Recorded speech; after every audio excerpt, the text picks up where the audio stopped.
नमस्कार, आप देख रहे हैं न्यूज़ 18 बिहार झारखंड का डिजिटल प्लेटफॉर्म। मैं हूं शुभे मिश्रा आपके साथ और दुनिया की खबर में आपका स्वागत है। अमेरिका के राष्ट्रपति डोनाल्ड ट्रंप ने अब ईरान को खुली चेतावनी दे डाली है।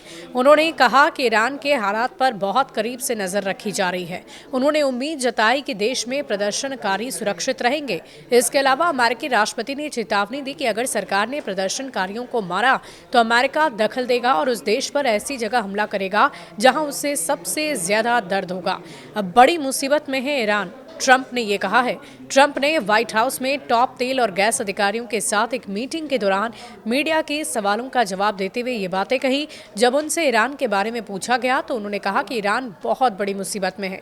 उन्होंने आगे कहा कि मुझे ऐसा लगता है कि लोग कुछ शहरों पर कब्जा कर रहे हैं, जिसके बारे में किसी ने सोचा तक नहीं था कि ऐसा भी हो सकता है। हम हालात पर बहुत ध्यान से नजर बनाकर रखे हैं। मैंने बहुत मजबूती से ये बयान दिया है कि अगर वे पहले की तरह लोगों को मारना शुरू करते हैं तो हम दखल जरूर देंगे। ट्रंप ने कहा कि हम उन पर ऐसा जोरदार हमला करेंगे जहां उन्हें सबसे ज्यादा दर्द होगा और इसका मतलब जमीन पर सेना भेजना नहीं है, बल्कि इसका मतलब है कि उन्हें ऐसी जगह मारना जहां उन्हें सबसे अधिक तकलीफ हो, और इसीलिए हम नहीं चाहते कि ऐसा हो। अमेरिकी राष्ट्रपति ने आगे ये भी कहा कि जो ईरान में हो रहा है वो काफी अविश्वसनीय है। ये देखने में एक अद्भुत चीज है। उन्होंने बहुत बुरा काम किया है, उन्होंने अपने लोगों के साथ बहुत बुरा बर्ताव किया है। अब उन्हें इसका नतीजा भुगतना पड़ रहा है। तो देखते हैं कि आगे क्या होता है। ट्रंप ने प्रदर्शनकारियों के बारे में कहा कि मुझे बस ये उम्मीद है कि ईरान में प्रदर्शनकारी सुरक्षित रहेंगे, क्योंकि ये अभी बहुत खतरनाक जगह है। और फिर से मैं ईरानी नेताओं से ये कहता हूं कि बेहतर होगा कि आप गोली चलाना शुरू ना करें, क्योंकि हम भी गोली चलाना शुरू कर देंगे। 7 जनवरी के बाद तेजी से प्रदर्शन की गतिविधियां बढ़ रही है। उधर policy research organisation institute for the study of war के अनुसार ईरान में विरोध प्रदर्शन की गतिविधियां 7 जनवरी से दर और पैमानों में तेजी से बढ़ोतरी देखी जा रही है।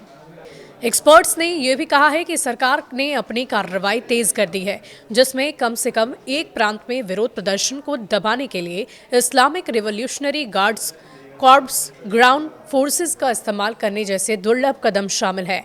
अयातुल्ला ने अमेरिकी राष्ट्रपति ट्रंप पर तानाशाह जैसा बर्ताव करने का आरोप लगाया और ये कहा कि तानाशाहों को उनके घमंड के चरम पर ही हटा दिया जाता है। उन्होंने कहा कि हमारा देश विदेश के भाड़े में टुट्टू बनता बर्दाश्त नहीं कर सकते। तुम चाहे जो भी हो, एक बार जब तुम किसी विदेशी के लिए भाड़े के टट्टू बन जाते हो, एक बार जब तुम किसी विदेशी के लिए काम करते हो तो देश तुम्हें ठुकरा ही देता है। उन्होंने आगे ये भी कहा कि जहां तक उस आदमी ट्रंप की बात है जो वहां घमंड और अकड़ के साथ बैठा है, पूरी दुनिया पर फैसला सुना रहा है, उससे भी ये पता होना चाहिए, मालूम होना चाहिए कि आमतौर पर दुनिया के तानाशाह और घमंडी ताकतें जैसे फिरौन, निमरुद, रजा खान, मोहम्मद रजा और उनके जैसे लोग ठीक उसी समय हटा दिए गए जब वे अपने घमंड के चरम पर थे, और इसे भी हटा दिया जाएगा। बहरहाल देखने वाली बात होगी कि ये बयानबाजी का दौर कब तक थमता है और ये जो ट्रंप की तरफ से एक्शन लिया जा रहा है उस पर कब तक विराम लगता है। फिलहाल दोनों ही देशों की तरफ से बयानबाजी तीखी की जा रही है और कौन किस पर कब कैसे हमला कर देगा ये कोई नहीं जानता है। शुक्रिया।